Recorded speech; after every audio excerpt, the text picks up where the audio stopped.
एक फलंदाज 19व्या डावात 98 धावा करतो आणि त्यामुळे त्याची सरासरी 4ने वाढते. 4ने वाढते.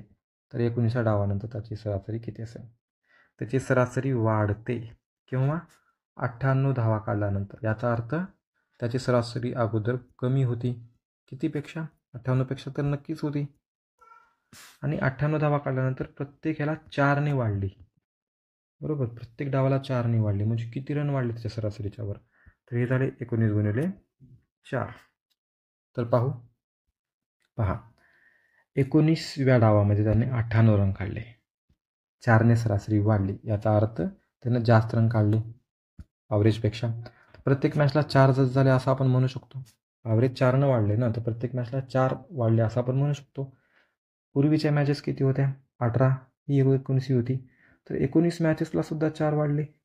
बरोबर, पूर्ण 19 मॅचेसला 4 रन वाढलेत. तर मग वाढले किती रन? 76 रन वाढले त्याचे. त्यानं काढले किती? 98 रन. जो त्यानं नेहमी रन काढायचा त्यापेक्षा रन किती जास्त काढले? त्यानं 76 रन काढले. कारण तो म्हणतोय, प्रश्न म्हणतोय 4ने त्याची सरासरी वाढली. 4ने सरासरी वाढली म्हणजे प्रत्येक मॅचला 4 रन वाढलेत. हे माहिती आहे आपल्याला क्रिकेटचं. सरासरी म्हणजे प्रत्येक मॅचचे रन असतात. 4ने सरासरी प्रत्येक मॅचला वाढली म्हणजे प्रत्येक मॅचला 4 रन वाढले. याचा अर्थ त्याच्या 19 मॅचेस होत्या. तर 19 मॅचेसला 4 रन वाढले म्हणजे 19 चोक 76 रन त्याचे वाढले ॲव्हरेजमध्ये. मग त्याचे आज रन आहेत 98, त्याच्या वाढलेत रन 76. तर मग त्याचा रन दोघांमधला फरक काय होता? तो फरक होता त्याची सरासरी. बरोबर, केव्हाची सरासरी होती? 18व्या मॅचची सरासरी होती. ही सरासरी होती त्याची. मग हीच सरासरी होती त्याची. हा फरक म्हणजे त्याची सरासरी आहे.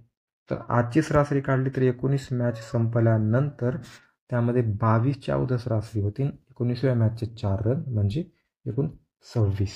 तर त्याची सरासरी होती एकूण 26 रन. समजला? थोडा सोपा प्रश्न होता.